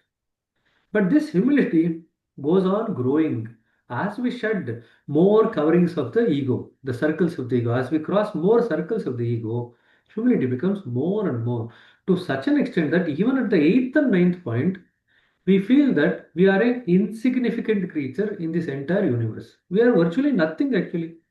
The earth itself is a dot in the Milky Way. We are not able to see the dot only. What are we then here on earth? We are not even a dot on earth. Now that kind of a feeling now starts taking hold in the heart. That in front of the magnificence of this universe, in the creation, we are virtually nothing. So the greatness of the Creator now is imprinted on our heart. That's the second stage where humility matures into surrenderance and insignificance. Humility starts with the fourth point, matures at the eighth and ninth point into surrenderance and insignificance. But is that the end of humility? No. By the time you go to the 12th point, you are humility personified. At the 8th and ninth point, you still have awareness about becoming humble. That awareness is still there. But as you go towards the 12th point, you become humility personified, that you are not even aware what you are. When we become humility personified, that sets the stage for the condition of the living dead to take hold of us. Without the humility peaking, there is no question of condition of living dead. And that's the examination question for you. Describe the condition of the living dead. And it's very commonly asked because Babuji has emphasized so much about the importance of developing that condition of living dead. But what sets the stage for that is the stage of insignificance at the ninth point. When it matures, it blossoms into the condition of living dead beyond the 12th point. Okay, so don't be under the impression that somehow, as you enter the sixth point, that you develop humility. No, humility is not yet gone because you have not crossed multiple rings of ego, the circles of ego. The circles of ego, as long as the circles of ego is still intact, there is no question of developing substantial humility. They go hand in hand. The more circles you shed, the more humble you become. So it's a condition that we actually have to pass through. It's a evolving condition. Okay, look at it as a spectrum. Don't look at it as a yes or no quality. It's a spectrum. In fact, you talked about the dvandvas in the heart region. The entire mind region is dominated by one dvandva, one duality. That duality is me versus you. That is the duality that you have in the entire mind region. And that's far more difficult to cross. Until unless you develop sharp awareness, it's very difficult to cross. Pind Pradesh is fairly easy. The light of awareness itself will actually give so much clarity. But in the mind region, the light of awareness should be so sharp that it can actually give you clarity between me and you. So you develop a different nature of sensitivity when you come into the mind region. Okay? Again, sensitivity is a dynamic quality as you develop. what sensitivity you have in the heart region will fail you in the mind region. Okay. Ajitesh, you want to ask something? I think you got tired and you lowered your hand. Yeah, like I think I got the answer, but so with ego, I think the not so defined state of ego relates to anger and fear, and we have these practices of fear detox, anger detox. Are they somehow, like, I know for the third point, like in spiritual anatomy, I think even anger is written, like detox of anger. I think I read about the fear detox. It's in the fourth point. So does that also have some kind of effect on or the ego aspect of things, those detoxes? Definitely. But don't look at the detox as in isolation. When you look at the detox happening in the context of the journey, it actually has a lot more deeper impact. So somebody comes into meditation and they read about the anger detox and they want to apply the anger detox in their life. Of course, to a certain extent, it might help, but it cannot sustain the benefit because it's not backed by the spiritual journey. So look at all the detox in the context of the spiritual journey. When it happens in the context of the spiritual journey, it has far more substance in it, far more stability in that state. If it happens without the spiritual journey, it is very wobbly. It'll be there, it will also disappear very easily. It comes quickly, it goes quickly because it's not on a substantial foundation. So all these angers, for example, Abhyasi is there, and compared to many other people, the anger is a big problem for them. In fact, one of the SNP 3 candidates in the first month only said, I want to drop off because I feel embarrassed about my anger. I said that's why you are here to work on it. By dropping, are you going to get a better chance of working on it, or you are going to lose a chance of working on it? Then he understood that he would rather better stay and then work on it rather than drop off. So he still continued. So the point is, don't look at the anger detox or fear detox in isolation. If it's done in the context of the journey, it is more substantial, more strong footed. Otherwise, it comes and goes. For somebody where anger is a big issue, anxiety is a big issue, it will give some relief. But that is insufficient for spiritual progress. Okay. These are things which are given as a quick patches to get people attracted about meditation so that they can actually work on a longer term solution. This is like people give you some baits, no? If you are interested in stock market, initially they'll give you some free advice for a few days. Once you are hooked on it, then they'll say that now you have to start paying for the advice that you are getting. That's something like that. So it's like a way of getting people interested in meditation. That's how you look at it. Okay. But for an Abhyasi, what is more beneficial is as part of the journey. That's more beneficial. Okay. Harshavardhan? No, I feel it will be good if the preceptors can tell us what we have to work on, where are we. It will help because I feel I'm selfless, I'm humble, I'm courageous, I'm loving, but still I don't know whether I'm at I crossed those chakras, I have not crossed, or whether I'm stagnant. I just want to, if the preceptor could just guide us after each sitting, it will help us. That's what I feel. Now that you are training yourself to be preceptor, you can start doing the job.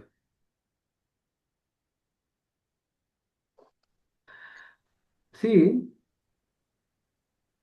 every trainer in any field has different ways of working, right? Of all the qualities, of course, we are reading so many things from spiritual anatomy towards infinity, everything. If somebody were to ask you, what is the fundamental thing that you are actually trying to develop doing all these things? Can you say one thing that you are actually trying to develop? What is it that you are actually trying to do by doing all the things that you have done over the last many months now? Self-evolution. Of course, evolution. But in spirituality, evolution is tied up to our love for the master. Most critical thing.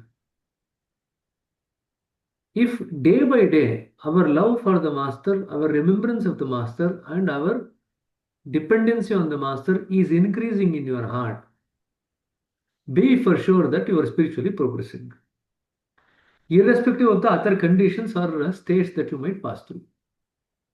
This is the crux of the entire journey, the love for the master. Now we might start with the three M's: master, master, mission, and method. When we start the journey, method becomes very important. But we are very unsure about the other two. As you go higher and higher, you become more selfless. From the sixth point, mission becomes important. But then as you cross the eighth and ninth point, you recognize, array, the entire system is just about master. That's all it is. So when you cross these three, the master is now, the method is crossed.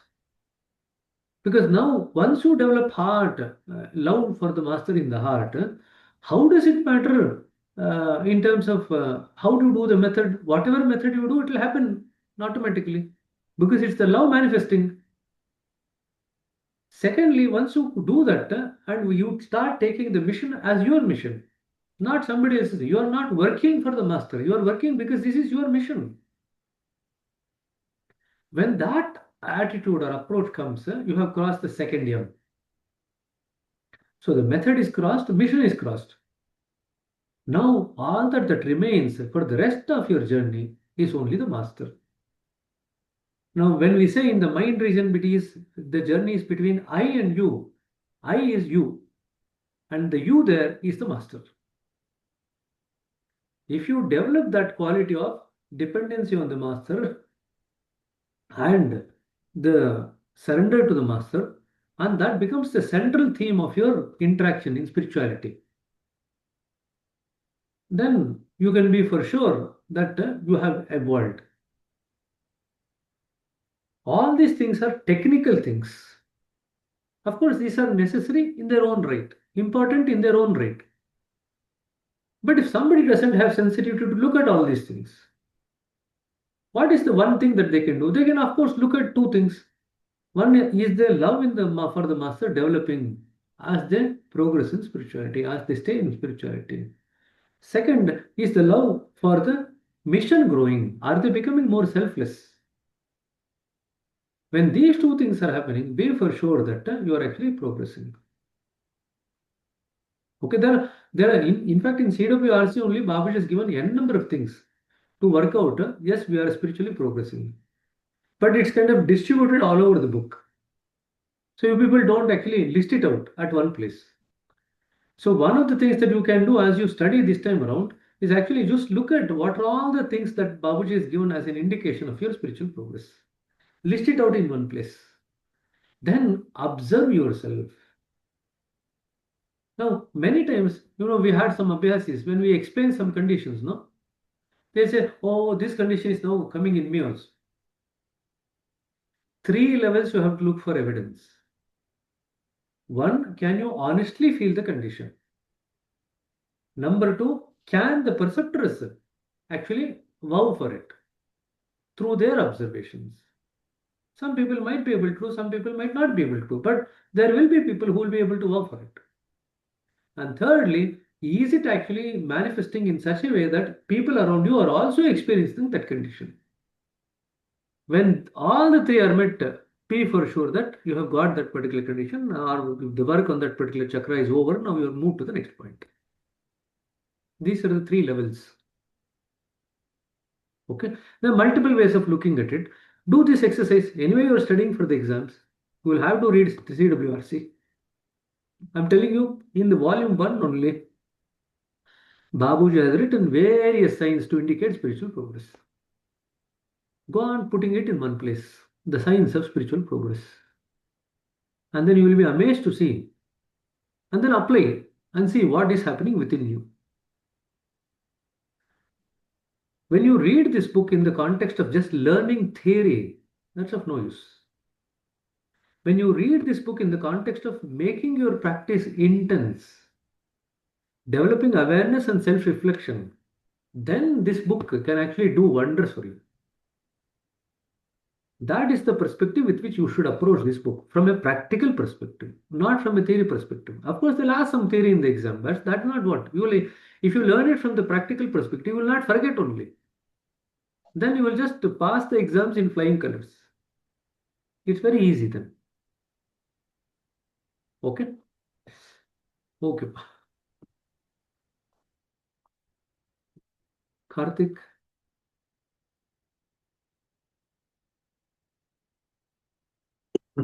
Hello. ಹೇಳ್ರಿ. ನಮಸ್ಕಾರ. Good evening brother. So ನಂದೇನ್ question ಇತ್ತು, describe the condition of living dead ಅಂತ ಹೇಳಿದ್ರಲ್ಲ. So it is like tasteless taste, or but I am there but I am not there, or there are no feelings. When we come to that particular place where brother talks about the living dead condition, we'll speak or elaborate a bit more about it. How will it be? Yes, great. Thank you very much. One clue to that is one simple sentence. You will not feel that this body belongs to you. You will not feel that this mind belongs to you. You will not feel any of the sense organs belongs to you. All the three are gone. None of it. In other words, you have no awareness of your own existence in the way that you are aware as of now. But it's a very challenging situation. Don't think that it's a very easy situation. Everything that you are now dependent on in this world will be shaken to the core. Brother, every situation is challenging only. ಹೆಂಗ್ ತಗೊಂತೀರಾ ಹಂಗೆ. But this is something, this is something far more. This is something far more that you would not have faced till now.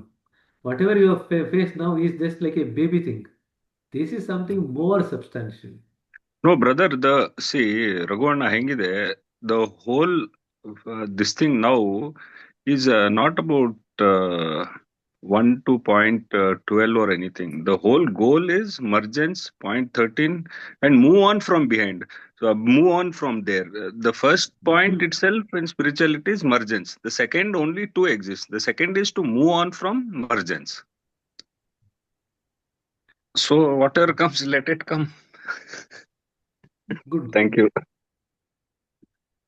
Raghu brother, on a lighter note, there are many absent-minded professors. Are all they closer to living dead or?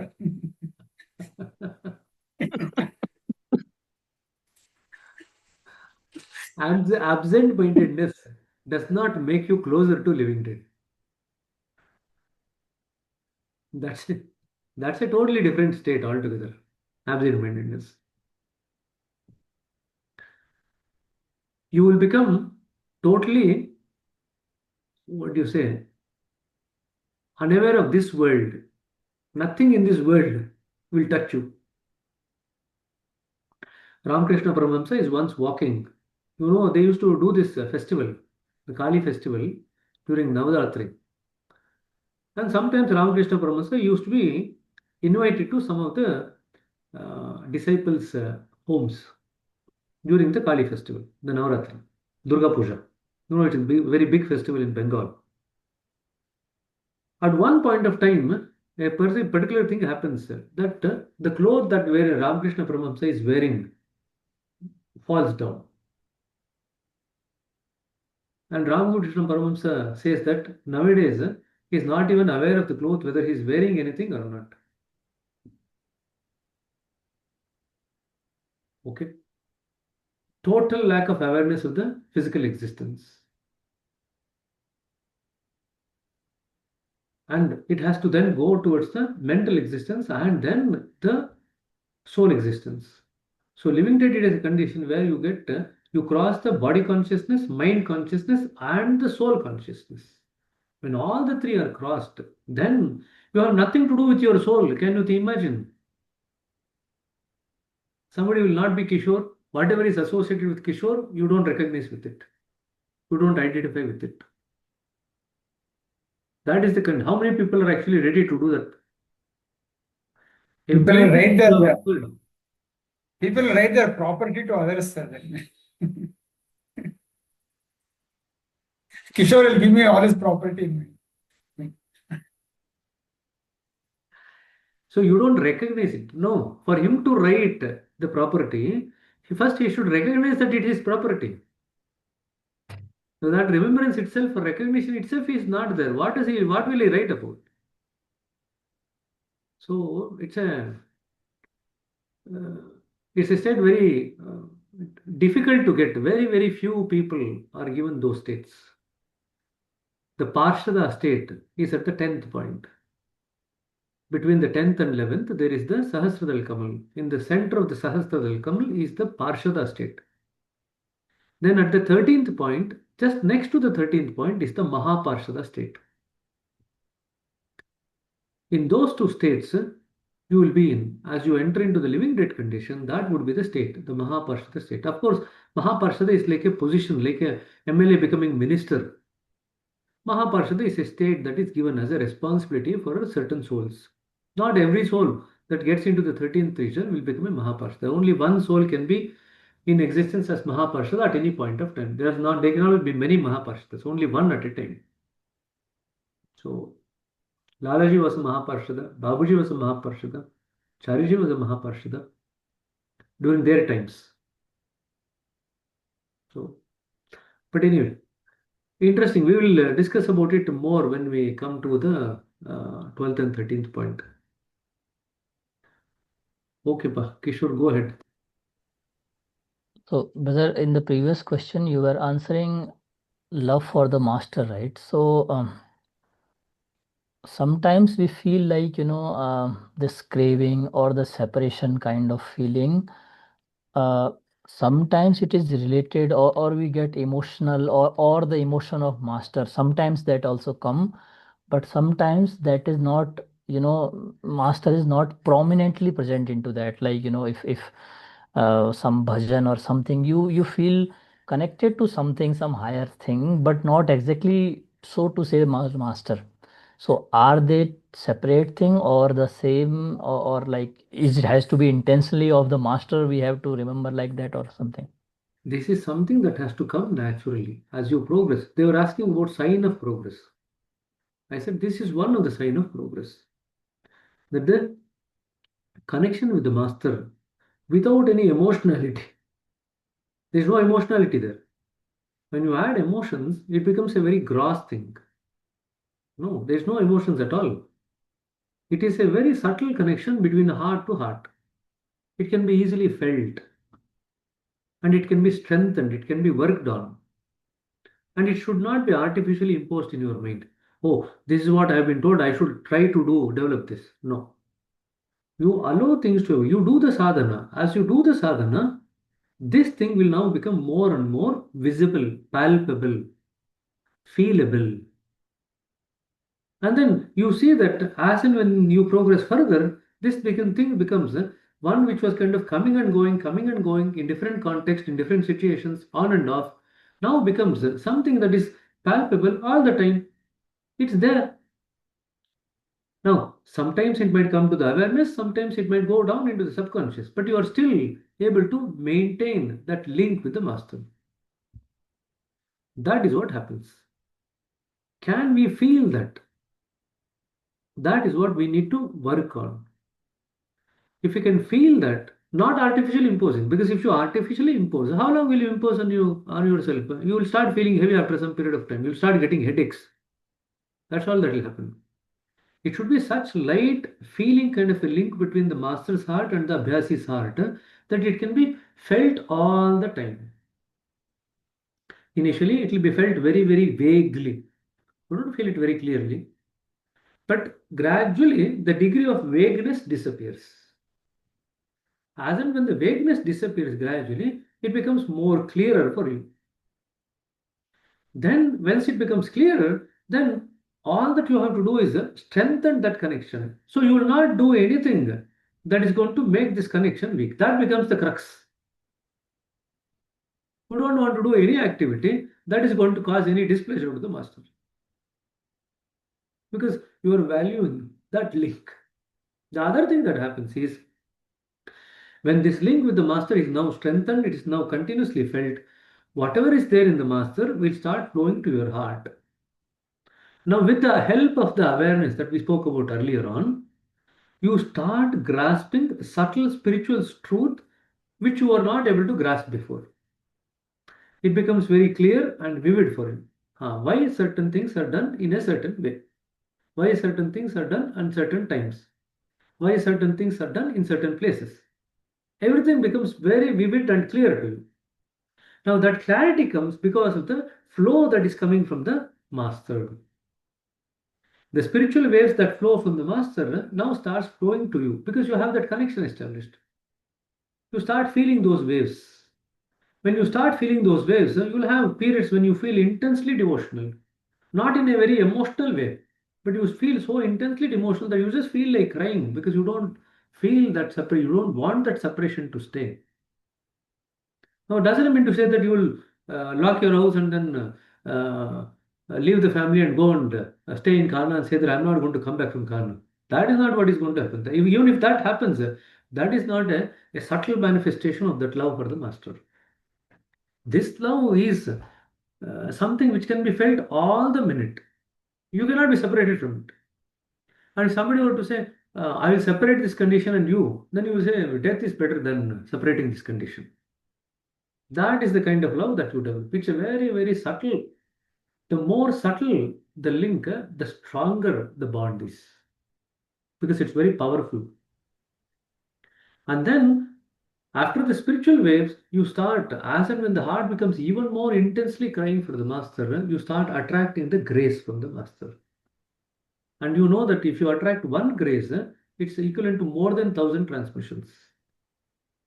So your heart now gets transformed from a receiver of transmission to a receiver of grace. And the grace can flow to you at any time whatsoever. It could be at any time, any place. The moment your heart becomes ready for that, the grace flows in. That is what is going to happen. Okay. Most important, if at all they were to ask what is the, now previously how are perceptors being made? Previously perceptors were being made based on their volunteering activity. When we say volunteering activity, they were actually becoming more and more selfless in contributing something to the mission. So they were actually manifesting that selflessness. And that selflessness was associated with devotion to the master. When they saw these two qualities, they were considered for being made preceptors. That is what the criteria was. In fact, I just had the sitting today just now, and then our preceptor was saying the crux of the situation should be such that an abhyasi should make space in the heart of the master. Some corner, doesn't matter.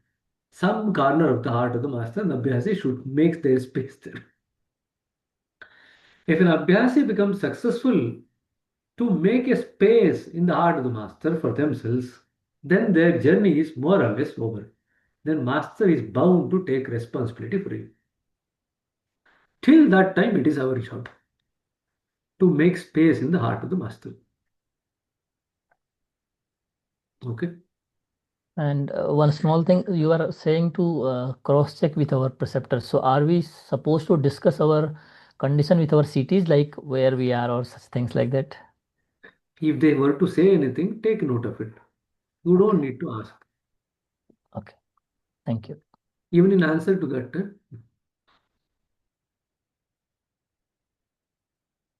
some people might give an indication. Some people might give direct indication. Some people might give indirect indication. Some people might actually not say anything. But as I said, there are three things I said. Even if the second thing is taken off, there are still two things. That is entirely visible to you. Until the effect of the condition impacts the people around you, the condition is not yet been mastered. The condition should become part and parcel of your nature, that it goes out of your awareness, but you exhibit the condition without awareness. then you can say, that condition is now yours. You have mastered the condition. So becoming masters means mastering the conditions, all the conditions that we pass through. That is what is becoming master. Okay. Madhuri sister. So, so the awareness that we are talking, that's there from Pind Pradesh, Chaitanyata, and the central region, is that also evolves to the witness state at the end? Witness state come when you develop or when you stabilize at the level of awareness. When you cross the materiality, when you cross the consciousness or the Chaitanyata, when you enter into the central state, the central region, you are at the state of witness. Okay. Now, before those two, you are in the state of observer. So, when your journey is in the Pind Pradesh and in the mind region, you are still in the state of observer. Once you cross these two, you are now stabilized in the state of witness. That is when you can truly be said as having stabilized in the state of Sthita Prajna. Sthita Prajna is a state where you have actually crossed the realm of consciousness. Of course, there are two levels in that. Many people also think that once you enter into the Brahmanda Mandal, you are in a state of Sthita Prajna because you have now crossed over the Dvandvas. So the Dvandvas of the heart region do not have as much impact as we discussed earlier on. So that is one level of Sthita Prajna. But the next level, the true level of Sthita Prajna is when you come into the entry into the central region. When you have crossed over the Dvandva of the me and you also.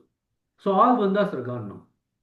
That is the state where there is hardly any movement in consciousness. Sthita Prajna means you are stabilized in a certain level of consciousness which is beyond consciousness, in a refined state of consciousness, which is kind of beyond. When you are stabilized in awareness, which is kind of beyond consciousness, a finer state of consciousness. So at that level, there is hardly any movement in consciousness. So whatever happens in this world, you don't get perturbed. That's the sign of it. Not by force, not by choice, but by nature. Somebody might actually say, no, I had anger, I actually controlled my anger and suppressed my anger. That is not Sthita Prajna. So it should be not by choice, nor by force. It should be by nature.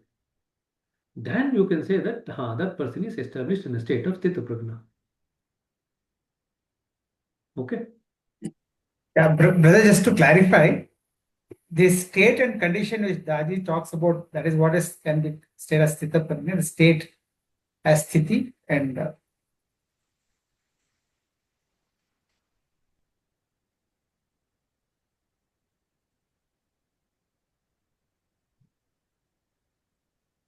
Correct. So both these are stages. Two stages. yes. When you cross the heart region and then when you cross the mind region. That's a higher state. Like you have two stages of Vairagya, no? Vairagya and Paravairagya. You have Vairagya in 8th point also. Like you have Vairagya at the 2nd point, you get a higher state of Vairagya in the 8th point. Likewise, Sthita Prajna is one state when you come into the 6th point.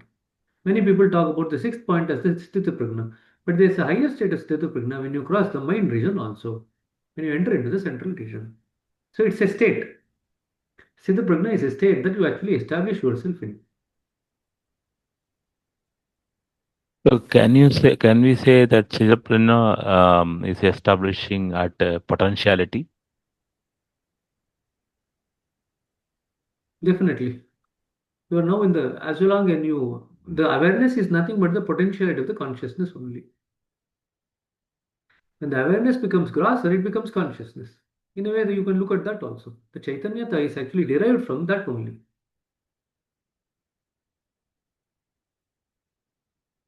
So there are a lot of usage of words in different context to mean the same thing with a different slant or a different connotation. So you need to grasp those things. That's why I said, once you get a comprehensive view of all these things, everything will kind of fall into place. Then you will not have any confusion. So even for the mission also, we can take samstha as the mission and even our goal also as the mission. Na? So even in that context also, you said 6th to 8th, we cross the mission. Means that mission becomes our mission. Even we cross that higher world desire also, na? Means my goal also I cross. Am I audible? For you to reach the goal, Yeah. you have to give up all ideas, including the idea of the goal. That is when the dependency on the master is going to help you go towards the goal. I didn't get it. If you have the idea of reaching the goal, you will not be allowed to enter into the 13th point.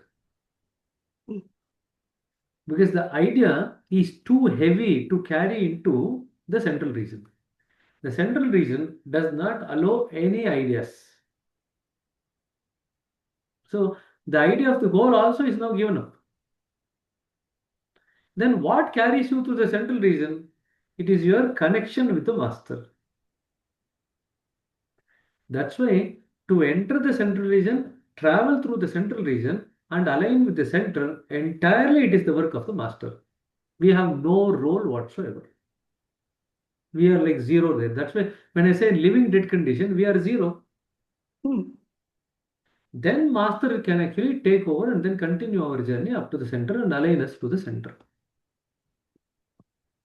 As long as we have the idea that we want to have the goal, at that point, you have to give up that idea. We are not allowed entry into the central region. But nowhere it's mentioned that 3 M's M is this mission goal. Because we are even getting out of that goal at the 8th only, na? Uparati state. We go beyond. Nowhere it's mentioned mission means samstha only. Because throughout all the books, only goal is talking. But at the time of 3 M's, they say about the samstha. Your mission for the goal is inclusive of the method, mission, and the master. The mission for the goal includes all the three. Yeah. But what helps you to reach the goal is the third M. Yeah, master.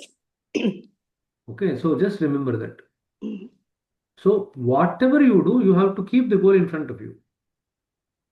And then do those things which are necessary for you to go towards the goal. So the mission for the goal would include all the three together. But ultimately, if you want to reach the goal, it is the third M which will make you reach the goal.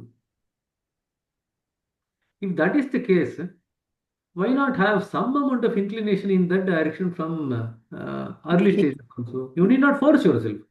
Just have some inclination in that direction. What are you going to lose? Don't force yourself. Don't impose anything. But have a degree of inclination towards that direction. That will be sufficient. It will grow as you progress. And then that becomes the main theme of your life. Okay. Thank you, brother. Okay, 11 ಗಂಟೆ ಆಗ್ತಾ ಬಂತು. Almost 11 o'clock. ಆಯ್ತಾ? We are beating record after record, I think. Huh? No problem. Thank you very much for your time, and thanks once again to Sheshadri brother. I don't know what time he sleeps, but we are keeping him awake every meeting. So I hope that he has enough time over the weekend to catch up the sleep. Right. No problem, brother. Thank you. Enjoying the discussion, though. No problem. Good insightful questions. That's very useful. No problem. Namaste, Pagar. Aita? Have a good night, and then we'll all catch up again on Tuesday, as usual. Okay? Bye then. Thank you.